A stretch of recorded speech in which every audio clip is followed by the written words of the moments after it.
Good morning, everyone. We are American Pinball. My name is Joe Balser. Been in the industry since about 1982. So I've worked for Gary Stern. I've worked for Jack Guarnieri, and now I'm here. We put together a pretty incredible game. We're getting really great feedback on it. I've got a little slideshow. It's got just pictures from the development of the game through today. So I'm gonna let this run. You guys can, just kind of take it all in, and we'll go from there.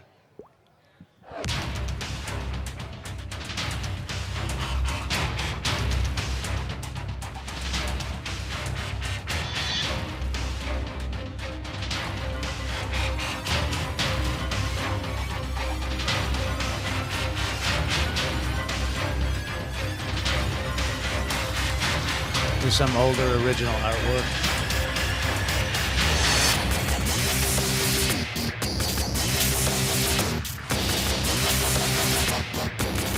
The music you're hearing is from the game. It's kind of a mode music that's used. It's done by a guy named Matt Kern. Some incredible stuff that he can do on sound side.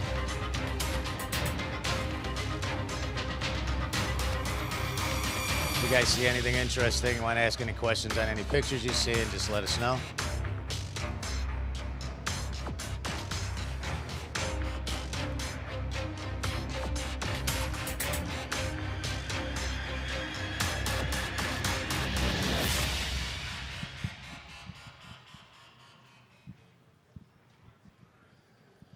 That was the first run on the cabinet sides.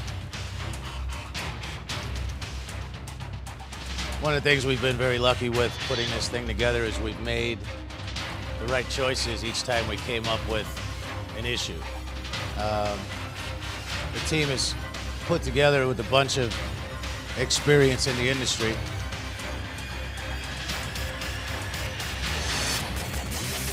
We started out basically a team of about 7 or 8 guys. Got a project manager. We've got our programmer. Got an art director, an animator, does everything you're seeing on the back glass or in the monitor. We got a sculptor that did all of the toys except for the chains on the game.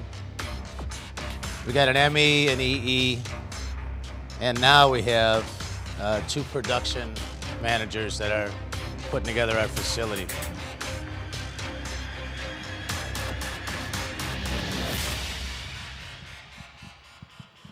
That's the first run on the plastic shield set.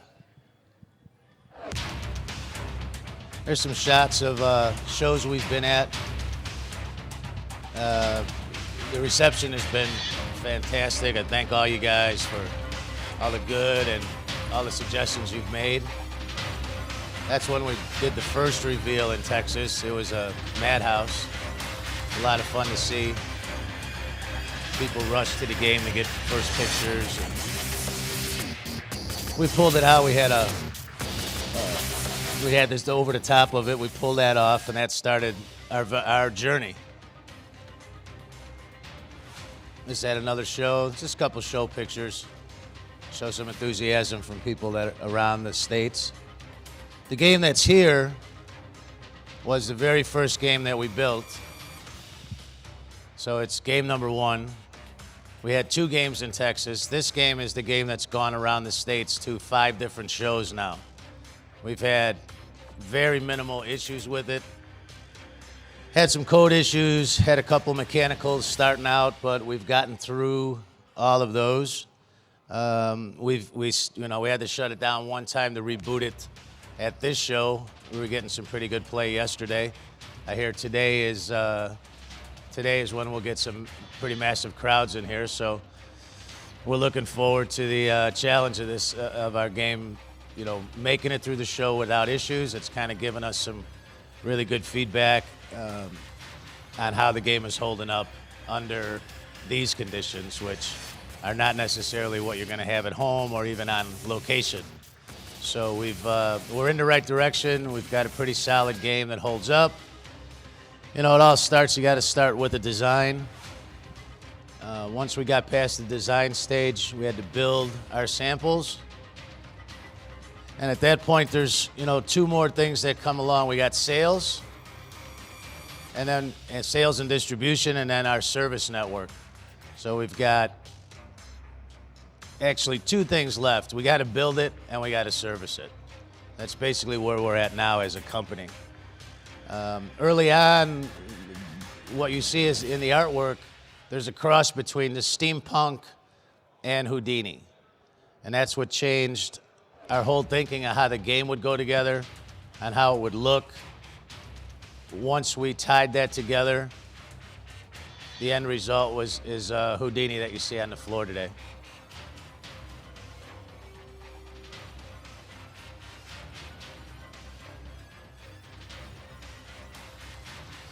It's pretty much the chest. Who's ever played the game, we're throwing a ball about 22 inches into an open steamer chest, and it works 95% of the time at this point. We're working on filtering that line, working with some different power inputs. So we really don't have a very protected line right there, but by the time production comes around, we want this guy to be in the high 90% making that shot each time. There's some of the old Houdini marquees and that was back in his day, back in the early 1900s. One thing you might notice about the game is we've got the scoring is down to a lower level. Kind of trying to bring back what we made think scoring might have been back in the early 1900s. The stage idea, these are some shots. That was a shot I got offline of the stage. If you've seen the game, we have a rotating stage you shoot the ball into.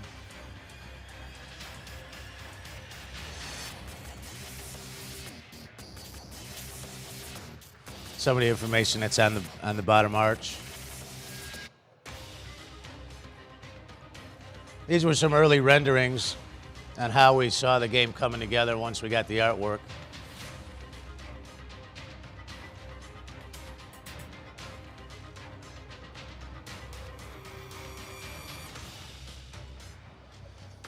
So we can kind of lower the music and just let that run in the background, or switch between, however you guys are doing on the AV side over there.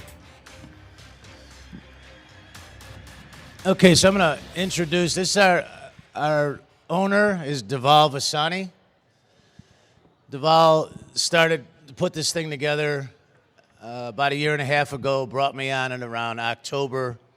We had a few things on our plate to clear up and move forward as a new company with a newly designed game. So the game you see was a piece of paper in November of last year. And then with the team that we put together, we made it to Texas with 2 working games, not a box of lights, not a game that didn't work at all. One thing that we're trying to do as a company, if we say something, we do it. A couple things that we've tried to put together, seeing missteps and mistakes that have been done over the years, over the most recent years. We're not taking pre-orders on games. And one of the things, there we go, and it's one model, one price. So you don't have to try to figure out what level you're going to go to and what game you're going to get. That's our game. One model, one price. We tried to keep that as, not necessarily as low as possible, but get it into a ballpark where we felt comfortable with the pricing and you as customers will feel comfortable with the pricing. It's hard to move $10,000 pinball machines. There are people that just eat them up. But I think bringing the price down, giving you a game that's basically a LE style game because you got the toys on it. You got a lot going on in the game. The rules right now, if you play the game now, they're probably 35%, maybe a third of the way there. So Josh, our programmer, has a lot on his plate to get done over the next few months. Our mission here is to be boxing games by the end of this year. So if you think about it in that way, we had a piece of paper in November of 2016, and our goal, our mission is to be boxing completed games in 1 year from November. That kind of puts the pressure on us in a big way because over the years we've seen 2, 3, 4, 5 years waiting. We're going to make sure that we're not doing that. If I get one box in a game by December 31st, we're not lying to you.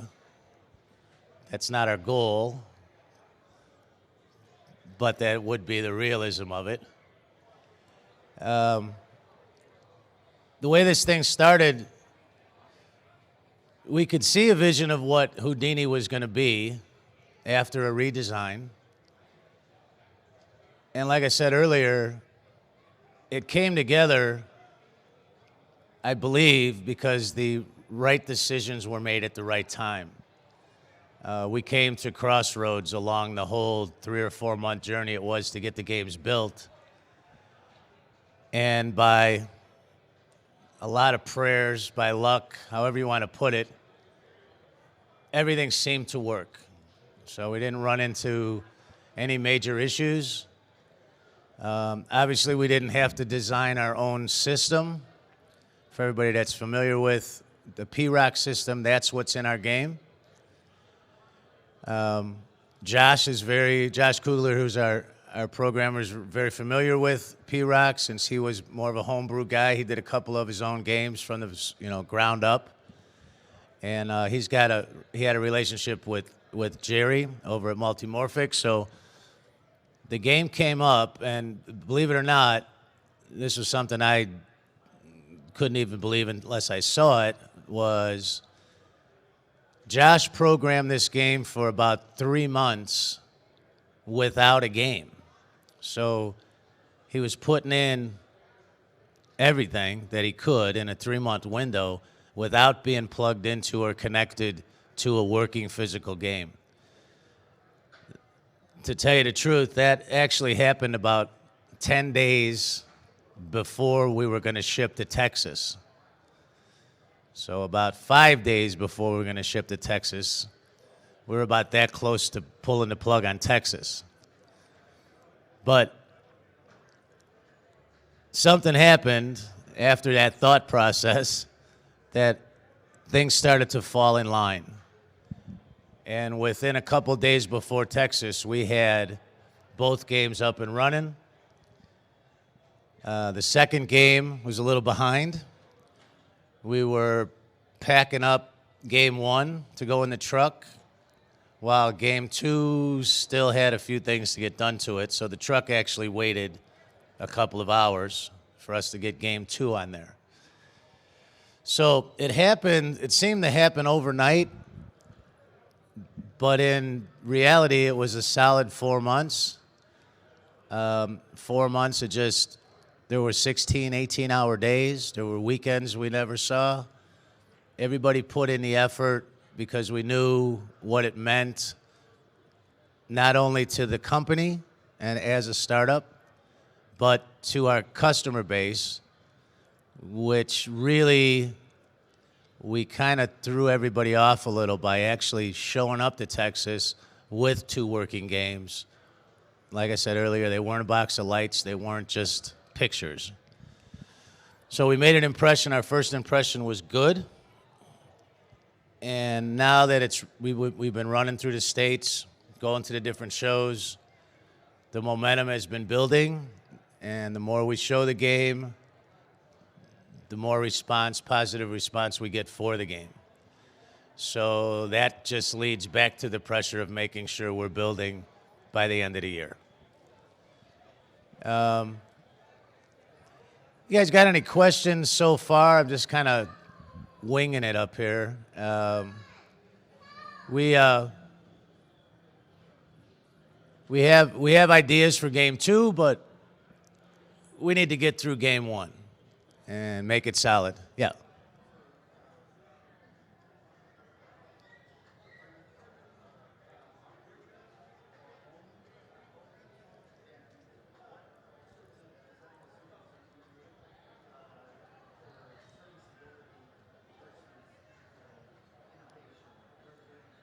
That's a real good question because the industry has shifted over the years to more the home buyer, the collector. The street value of games has got pushed off the side. I mean, back in the 90s when we had 3 or 4 companies, it was all about the street location. That changed, and it shifted to the home market. It shifted to the collector market. If you look at this game, I come from wanting to build games that collectors will enjoy, but I want to build games that you can put on the street. And, having said that, I want to be able to clean a machine. I don't want to have to take apart 1 or 2 play fields or an array of ramps to get to the surface of the playfield to keep it clean. Even to service, to get in there and change rubber rings that might break or change a post or however that is. So in this design, it was definitely on a priority to make it open, and I want to clean the surface of the game. I want to be able to keep that game pristine on location.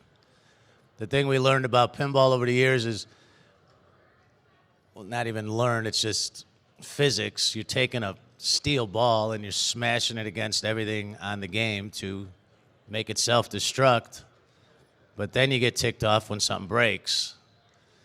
But that's just the nature of the beast. So back when there was a lot of pinball being made, there were pinball technicians, guys that got paid the extra dough, that knew how to service pinball machines, knew how to take them apart, put them back together. It wasn't like going up to a video game, you wipe off the glass, you take the money out, and you move on. If you wipe off the glass and take the money out of a pinball on location, there's going to be less and less money to take out of it, because the dirtier it gets or the more things break or stop working, people don't play the games. And I would believe everyone here knows that. The cleaner you keep your games, the better they play. So when we were talking about, bringing this game up and what direction we were going to take the company, it does have, there's probably now a 50-50 split on, okay, this game is good for the street and it's good for the collector. I'm not saying we're not going to come up with the design someday where you're going to have to remove something to get down to that playfield and clean it. But whatever we can do in the early design stages to make it open, we will do our very best to do that. So I think that kind of answers your question. Yes? First, I'd like to say congratulations to you guys. It's a fantastic game. I'm a home collector with limited budgets. I can only, a lot of new games coming out. And obviously, I'm so fortunate to be here. It's my first chance to see it at the show. It looks great. I have 2 quick questions, really. First is, you mentioned this is your #1 prototype game, and I have read online that certain details might be changing between this game and production on the playfield, like chains and certain things. And then the second question I have is, how are you guys handling manufacturing? Are you doing that in-house? Is American Pinball doing it, or are you contracting that out? Okay, good questions. The design of the game, what you see on the floor today. Oh, go ahead. All right, he's wondering what kind of physical changes are going to be done to this game before we go to production, if any, and where and how do we plan to manufacture the game. So to the first question, the the physical layout of the game, what you see on that game is Houdini. The one thing that we're going to upgrade a little bit, and again, talking about the operator, the street location, those of you that have shot the game, the plastic ramp comes around, feeds all the way around to the return lane. Right up at the seance targets, we're cutting off that plastic ramp right there, and we're going to run wires to the return lane. You know, plastic ramps are awesome when they're first made. They're crystal clear. In time, they start to cloud up. They're hard to get the line off of them from the ball track. So we're going to split that and make everything in the lower playfield more visible, easier to clean, and it should last longer as far as the look of the game.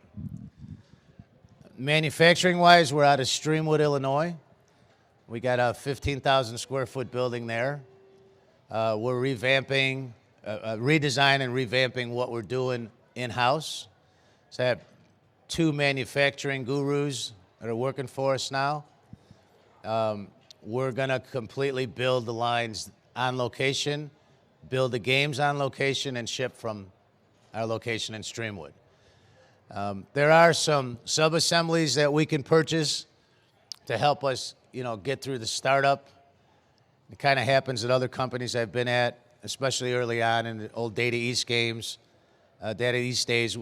We had a company that basically did all of our sub-assemblies. So everything would come in, made and tested, come in boxes and crated, and we would just add them to the game.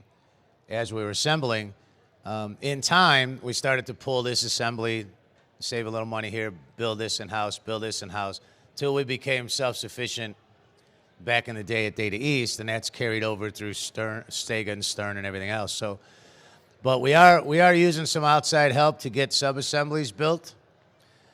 The 2 unique assemblies on the game, being the stage mech and the steamer trunk, those will be built in-house. So we're definitely going to lean towards relying on ourselves, but we're getting as much help as we can to get the game shipped within the time frame that we've set. So, you know, having said that, a lot happens now from now until the next few months as we see our line come together.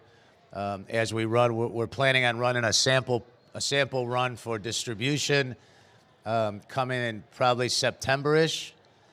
And we'll get through that. We'll tweak our lines, make our lines as best we can to run the game, and then we'll be in full production, I would say November-ish, if not sooner. So if the stars are all aligned the way they're supposed to be, we're shipping early as we can. We don't want to rush it out. We're not going to put games out there just to put them out there. They got to be fully tested. I want you to get your game, open it up, plug it in, and it works. That's how it's supposed to work. So, you know, our plans are that's what's going to happen. We're looking for some good QC people. We got to get our lines running. So we got a lot on our plate. And as much as good as the reception is at each show, like I said earlier, the stress, the pressure's on us that much more. So we just got to take each day at a time, make the right decisions, and get this thing in your hands as soon as we can. Yeah.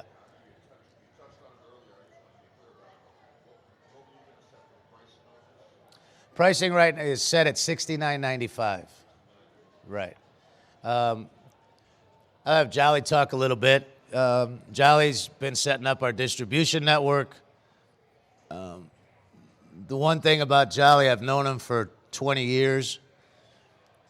I was out of the business for a few years, and we always kept in touch. But when I started at American Pinball, in my mind, I wanted to see Jolly Backer selling this product. Well, the problem was we didn't have a product. So I didn't even tell him I was working at another pinball company, a new startup.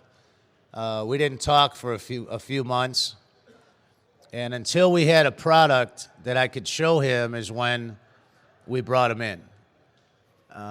It didn't take him long to say, let's make some pinballs. And he was ready to go. And since he's been on, he's brought in some of the best distributors in the country. He's brought in hundreds of sales with those distributors. And, there's a trust factor between distribution and Jolly Backer that goes back a long way.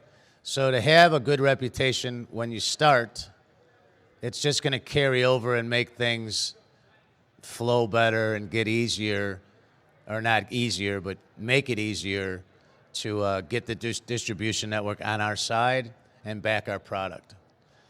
What we want to do for distribution, too, is, you guys make this happen for us, distributors, but, there's got to be a mutual, it's a give and take. We gotta bend over backwards for distribution, and obviously we expect distribution to do the same for us. If we say something, like I said earlier, if we say something, that's what we're gonna do. So listen to a lot of things we say, because if we do come out and say something and don't do it, please be the first one to get in my face and tell me you said this and you never did it. So, we're ready for that. I've seen it. I've seen a lot of mistakes over the years. We're trying to avoid all those mistakes. And so far, so good. It's been clear sailing. Nothing catastrophic has hit us in the face. I won't even say yet because I'll jinx that. But we've been on a good ride. Now it's time to really lock it up, get this game done, and get it out there.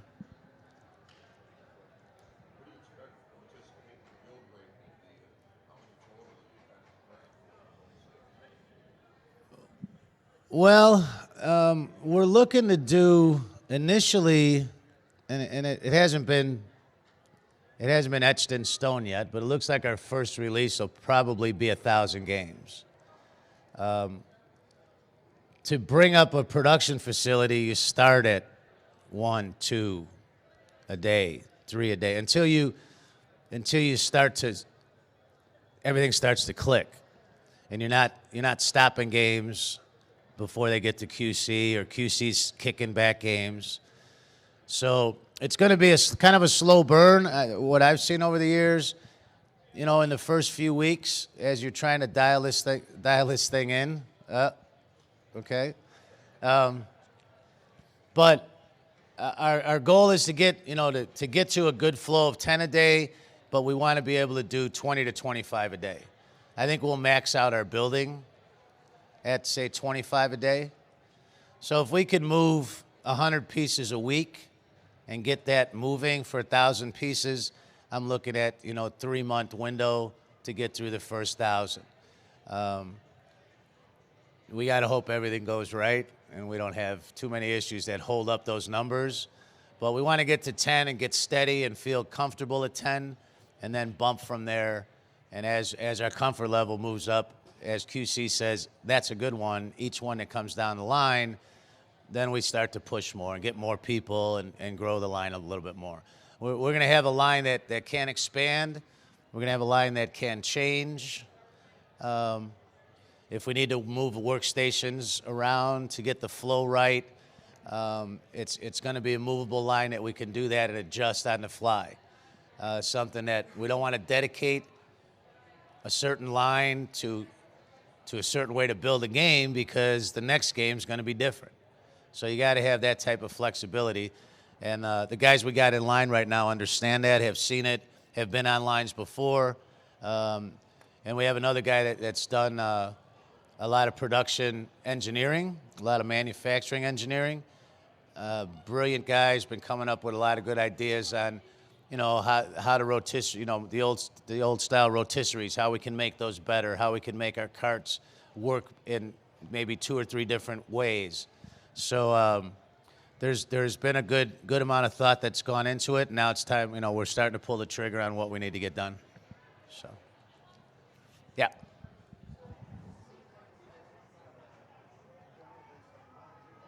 I'm sorry, you got to speak up. Seems like you guys have done this in a relatively short time schedule. What do you attribute the ability to be able to do that? Running people, the impact of the feedback system? All of that, it's all of the above. But, you know, and it's even hard to put in any specific order. I think it really comes from the experience of the core group, of the core team. So that's where it starts. And I think it just follows through that. There's, you know, we're not out there trying to take pre-orders. So, you know, the money's there to handle the startup. We've got, you know, dedicated ownership that definitely wants to make this happen. They're not going to let off the gas pedal. So the P-Rock system, yes, in a big way, because you don't have a game without a system. And if you're going to design and develop a system, you're out a couple of years probably. You know, RGB LED lighting, it's come a long way since, you know, Wizard of Oz, when there was a lot of issues with Wizard of Oz light boards. That's been straightened out now, from what I understand. But, you know, we're not going in that daisy chain type thing that was set up then. This is more of, you know, one of the lights go out, they all don't go out. So there's thought that's gone into that. The system, we're in touch with Jerry all the time. We're finding things that, hey, we need to add a little something here. You know what I mean? Everything's not perfect coming in either. So, you know, there's some adjustments that we're making on the fly to make the system more robust. What else is there? You know, we recently brought in a mechanical engineer that she's got 15 plus years back in Williams days, top-notch mechanical engineer. So she's going to be running, you know, she's heading up our mechanical department.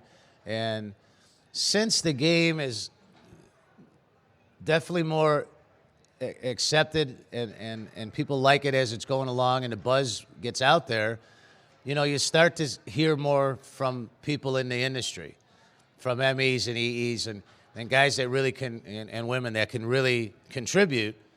Now that we're starting to establish and get a little bit of a foothold on what we're doing. So the talent that is hard to find in pinball, because, you know, everybody goes to the established pinball companies. We're trying to become established. So, you know, as the game progresses and it gets stronger, we don't see it crashing, we don't have mechanical issues, the word gets out there, so people start to ask questions. Hey, you need some help. Hey, you know, I'd like to come on board. Whatever, and the good conversations have becoming more frequent. So staying on this road, you know, keeping this thing positive, and not just in our minds, but in all of your minds, that, you know, we got something going on here, and that's starting to show now, which is a big help on our end, because we're not out there trying to hunt people down. We're kind of getting contacted now more often than not. So that's been a big help. So we're just trying to stay positive. We want to keep you guys as happy as we can, and just not and try to limit the delays. And the delays is what the bad taste in everyone's mouth is in pinball. And that's the place we don't want to go. So we're trying to stay clear of that as much as we possibly can. Everything doesn't come together perfect, that's for sure. So, yeah. I've only had a chance to play one game on it. I'm still learning. I'm wondering if you could elaborate a little bit more on the kind of unique gameplay features that this will have. You mentioned the tossing of the ball, which I saw, which is pretty cool. Mm-hmm. Into that. I mean, I'm curious as to that itself. How does that work? Is that part of the ball lock then? Is it? Okay. If you could just describe a little bit. Sure, yeah. Some of that's throwing a ball 20 20 plus inches in an accurate way kind of brought that feature to the top. You know, the stage is one thing, but to throw a ball that distance and be, I would say, real accurate with it at this point, and I want to make it better, is what kind of people walk away with and say, did you see that? Or watch this, watch. So, yeah, it's part of a 3-ball lock mech, so you'll qualify the inner left loop, and it knocks it into the back vuck. That fires it over into a catapult assembly, and then that fires it 22 inches into an open box. Now, then it can either fall through to a subway or an under trough and come out the right vuck on the bottom right, or it can feed another catapult assembly directly in front of the steamer trunk, and that throws a ball, I don't know, 6 or 8 inches into that back wire ramp, and then that flows down to the flippers. So we're tossing balls everywhere. It's a 6-ball mech, but we've got 2 3-ball mechs, 3-ball locking areas on the game, one on the left on the top of the playfield and one on the right in the under trough. So once the program starts to load and lock and load balls, you kind of get that sleight of hand feel, being a Houdini magic theme, that, you know, I could shoot the ball into the right side and it's going to come out the left side basically simultaneously, or vice versa. So I shoot around to the left side and a ball comes out of the right vuck. So we get some really, really cool ball movement where it's coming from places you don't expect it to come from. The stage, which really was meant as the centerpiece of the game, most of Houdini's illusions were done on stage. So what we tried to do is integrate that stage mech to where you bang into it. Everybody likes to shoot into and bang into things on pinball games. So you bang into the stage, or you hit a key. Through the pop bumpers, there's a red target, and it's called key lane. So if you hit that key lane, you'll open the stage mech sooner. Otherwise, it's set. You can set it at 3 hits, 4 hits, 5 hits. However, there's a lot of different settings on the game. So what we do with that is, when you shoot it into the stage, the curtain closes. We're running on a couple of servo motors. There's a servo that moves the stage of the curtain. But then what we have is basically a Newton ball that's you don't see as a player, and it's part of the mech. And it actually, in the up position, it holds a ball as you shoot it in there. So you shoot a ball in, it looks like it just sits in a hole. The curtain can then close. You move this Newton ball out of the way, and the ball falls into the trough. I could put that ball back up, open the stage, and it looks like the ball's still there. Then I can open the stage again, close it, open it again, and the ball's gone. So we can do some trickery with that, make it look, you know, now you see it, now you don't kind of thing. You shoot it into the stage, it could come out the right side. We're working on a way to eject the ball out of the stage too. It may be something we can do, and maybe it looks like it may or may not happen. It's kind of a 50-50 right now on how to make it accurately come back out. So the stage is big time interactive. The catapult's more of a setup shot, so you can't shoot into it. You have to shoot to it. But the interactive toy on the game is the stage. And then we integrated the monitor. We went with a 15.6-inch monitor. And if you look at the back glass, it all blends into the art and the curtains around it. So it basically looks like a bigger monitor than it really is.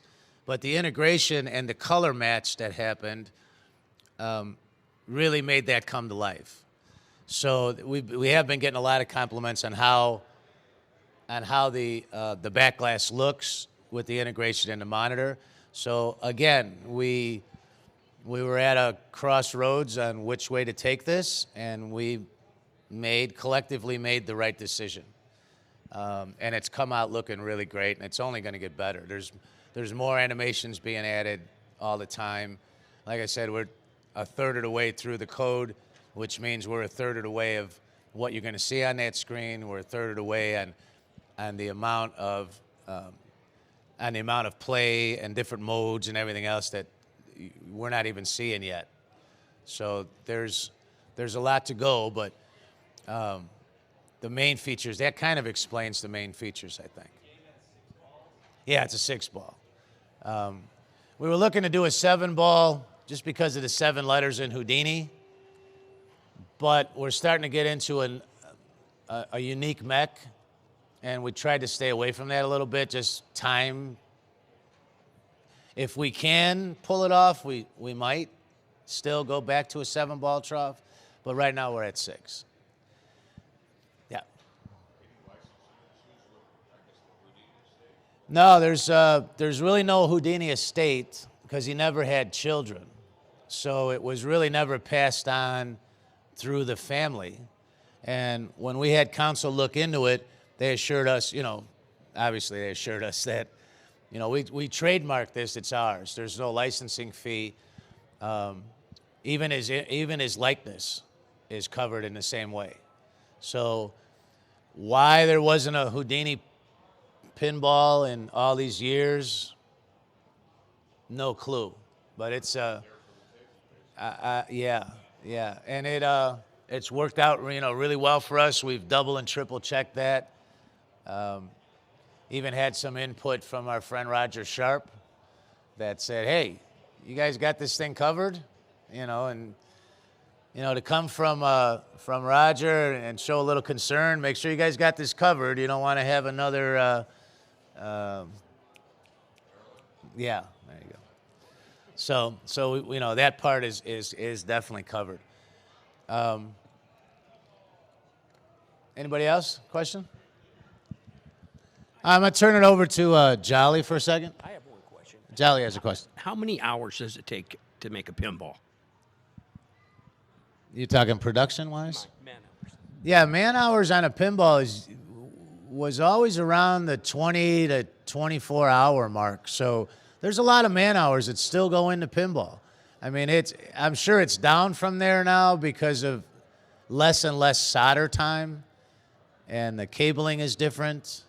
There's a lot more plug-and-play electronics. So, it's still probably a good around 20 man hours to build a pinball machine. Always kind of has been. Yeah. A little louder. Now, what we're doing with our coils now is we're going with lugless coils. We get them from the manufacturer with leads that come out to a connector. So all of our coils, and we've done a lot of testing with this, and we're not having issues where this connectors pop. It's a fully lock Molex connector on there, so that gets away from a substantial amount of soldering. We're still, with our GIs, we're still using sockets, so there's some soldering there. There's still soldering in the game that we're not doing 100% connectors. Connectors cause more issues than a solder joint when it comes down to troubleshooting. It could be a bad connector. Visually, you could see a bad solder usually, but a connector sometimes will throw you off. So we're kind of treading water there on how far we're going to take it, but we're trying to minimize the amount of soldering on the game completely. So, yeah.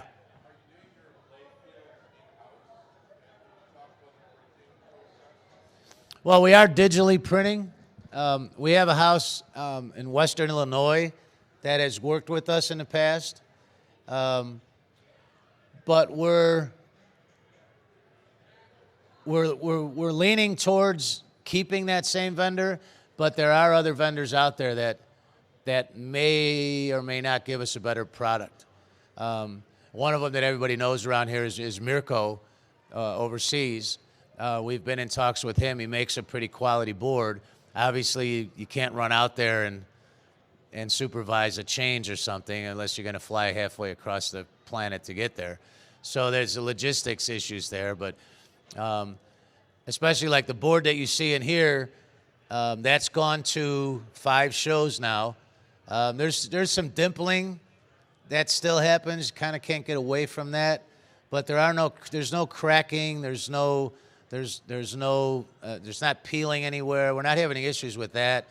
So we feel comfortable where we're at with the playfields, and we're gonna keep them in what you see now or better. So we're in some talks and getting some samples made to see if we can up it a little bit more. You know, we're not looking for that super high gloss collector look to it, because that just doesn't lend itself to the street locations. If we can get street locations, doesn't lend itself to the expense that you go to get it to look real pretty like that. It's the wearability that we're really not worried about, but that's what we're trying to make sure we can get out there and make it work. There may be, we might still be using the small little pieces of Mylar with balls drop, and that just as an added protection in production.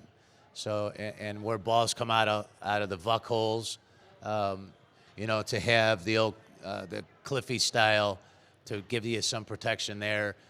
We're definitely that's on the table too for us. So, yeah.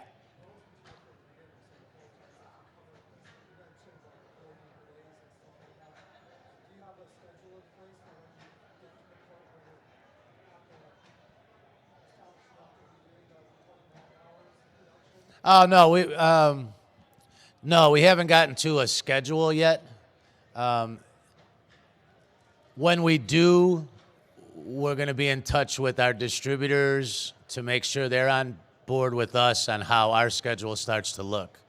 So, I would think we probably can't really get into a heavy scheduling until, September, October, once we know we've got a line and how we can make that line work for us. So, there are no pre-orders. Yeah, what our distributors are pretty much saying is we're going to be shipping by the end of this year. It doesn't necessarily mean that too many people are going to get their games by the end of this year, but we're going to be on the production floor. We're going to be building games. We're going to be shipping some by the end of this year. We're looking, if all goes well, we're looking at a couple hundred games by the end of the year out the door. So, depending on how our distributors are handling their queues, right, and how, our distributors, either they're taking a small deposit or they're not, that's all on distribution, and that's something that if a distributor feels more comfortable with their customers, they can kind of do what they want to get their orders in line and how they queue them up. So once we're within a couple of months of some real solid scheduling, that's when we more than likely talk about that. So, yeah.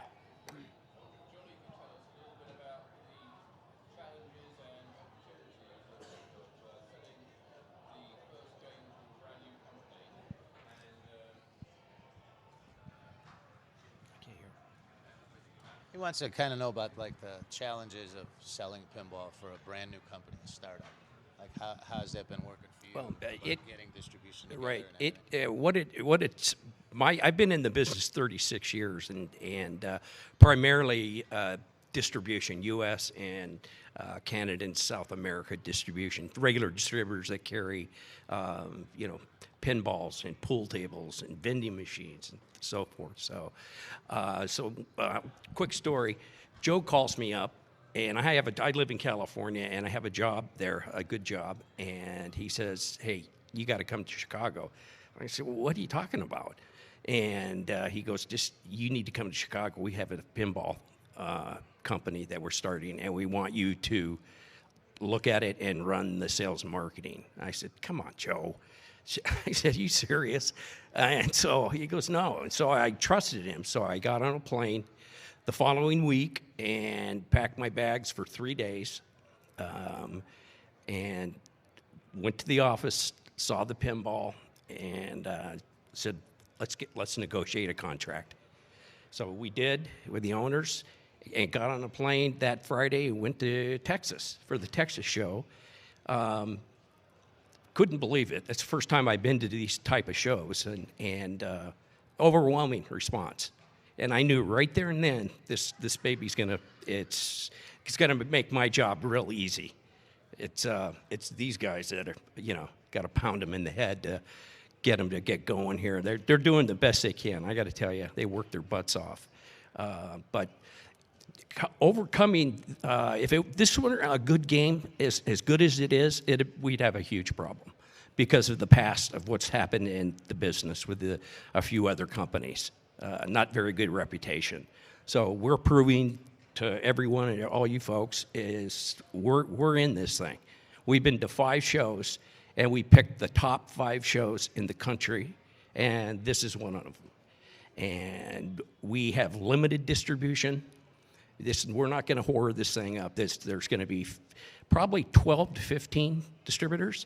That's just in the U.S. We haven't even contacted Europe yet, and they're chomping at the bit because the word is all there. It's everywhere. So Joe mentioned 1,000 pieces. Well, that's just for the United States. We haven't even started in Europe. Europe's 50% of our business, so there's 2,000 and reruns, and so we're going to build this thing. This is not just a one-hit deal. We'll probably build this for 3 or 4 years, But again, we're here because of these folks right here, Nitro Pinball. They are in our top 5 distributor. They're the cream of the crop. They're tier 1. We have 2 tiers. They're tier 1. And tier 2 are the other good guys. But these guys have stepped up. They're good. They have a very good reputation. So they're going to handle Western Canada and Washington. You cannot get a Houdini if you don't go through Nitro. And they will get the treatment that they will get on shipping will priority 1. There'll be 5 distributors that get the first 200 games. So, and again, the 200 are going to, it's going to take a while to build. So there are not going to be very many of them. So if you want them, there they are, right there. Okay. Any questions? No? Yes. I can hear. Say that. You got to be a little louder. I'm sorry. Self-distribution? Oh, you mean us going direct, basically? Never. Ever, never. Nope. That's why we have distributors. So, and these folks, they service, they do everything. They deliver, they have parts, they have a showroom, it's brick and mortar, cars, vans. Have you seen his van across the street here? That's pretty good marketing right there, I'll tell you. So, but anyway, I think you guys are really going to love this game. Because every show I go to, it's the number one, the pin that's been talked about. So, it speaks for itself. Yes? No, it's stereo. Yeah. Yeah, we got there's basically a 6-speaker system. The one thing that we did was we pulled the bass speaker out of the cabinet. When we put the model together, or the sample together on our sound system, we had it with a bass speaker with the 2 low ends at the bottom of the back box and then mid-range and highs at the top. By connecting and disconnecting the bass speaker at the bottom, we really didn't hear that big of a difference. So we decided to just pull the bass speaker on the bottom of the cabinet. You're throwing sound down to the floor. I'd rather hit the player with as much sound as we can, highs and lows. And the amp that's in here is a 20 amp, this is a 20 watt amp, but for production, we're moving to a 40 watt amp. It gives us even cleaner sound, and the bass is a little heavier on it too. So we're getting a real nice bass and with highs coming right at your face as opposed to throwing it down to the floor. So that seemed to have worked out really nice, and that was with the design of the back box. If you notice, we've got basically 2 speaker grills, top and bottom, and we're deflecting sound on the bass speakers to the player. because I'm using the cabinet as a speaker cabinet, basically. So I'm sitting right on the pedestal. So we do get the sound that wants to pipe up, but then we're deflecting it to the player. So it worked out really well for us. We've been happy with that part. Yeah, it's a 2-channel. Yeah. Excuse me? Well, it's a 4.5, 2 4.5s on the bottom, the low ends, and then I think it's a 2 and a 1.5, something like that on the tweeter and the mid range. Yeah, I believe so. Yeah, yeah. All right. Yeah, I guess just one last thing is that we wanna build a relationship with you, and I hope you want to build a relationship with us. So, we're taking feedback. Grab one of my business cards out there, Jollies. You guys got any ideas? You see the game? You have any questions about it? Send us an email. Give us a call. We want to be accessible. Not saying that every suggestion is going to be something we're going to do, but we want those suggestions. That's what it's all about. I'm not a designer that this is the way it's going to be, guys. I have to work with a team of guys. I mean, even to say I'm a pinball designer is really kind of misleading, because I'll do the layout, and the layout is important, obviously. But there's so much more to the game. I can't do sounds. I can't draw. I can't code the game. I can't do animations. I'm a mechanical engineer, but I've not seen it all. I don't have all those ideas to make this all happen. I'm old school. I'm still on 2D AutoCAD. I'm a 2D CAD guy. I'm good at it, but this world, and mechanical has changed. It's SolidWorks 3D modeling. So I can put my designs out there in 2D, and they're converted by MEs that we have on staff. So it takes a whole team. This is not a one-guy show at all. And even early on, when I had the first layout, I brought guys in after hours, put them on NDAs, guys that I trust that know pinball, and I put the layout on the wall and said, this is what I'm thinking of doing. And it wasn't until I got all the feedback from those guys that I went back to my computer, did a few things to the layout that was suggested that absolutely made that game a better playing game.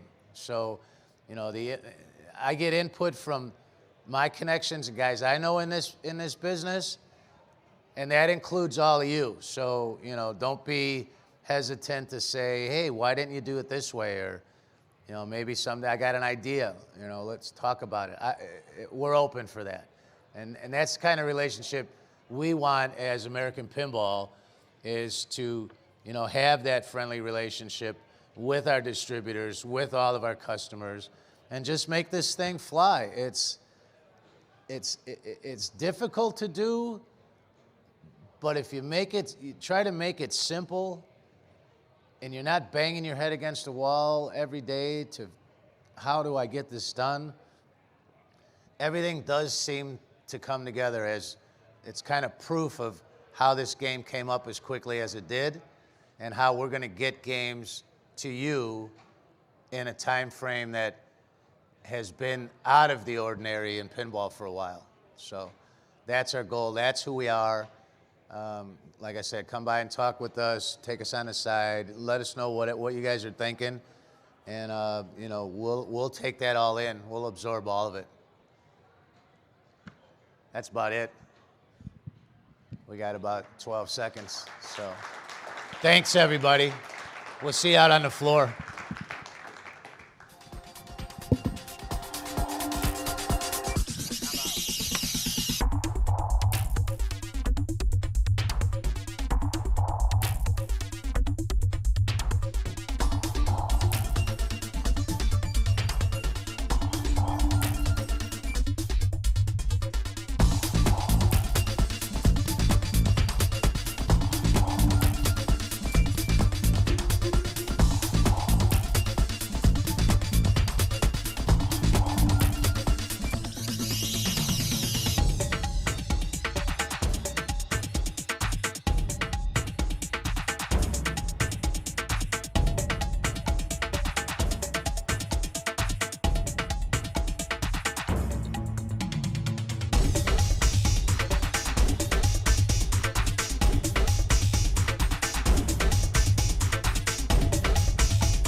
a bed of golden promises to be true.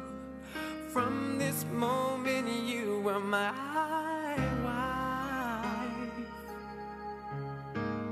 All my life I've dreamt of this, a gentle heart, a sweet caress. You are my love and my life. From this magic moment, so sacred and beautiful, springs a new life for you and me.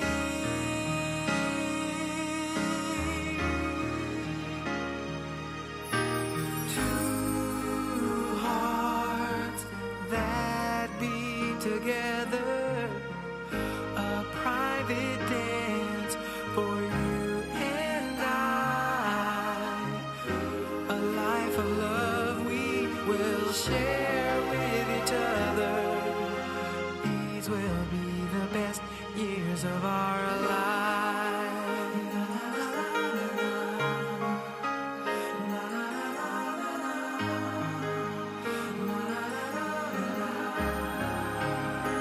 So here we are, hand in hand. I cherish this moment.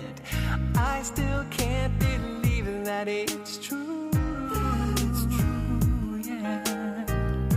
I swear my love will never die. Sweet brown eyes will never cry. I give my love to you.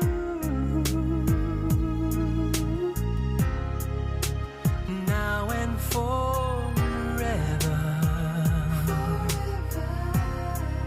I'm pledging my life to you. So come take my hand. Let's fly away.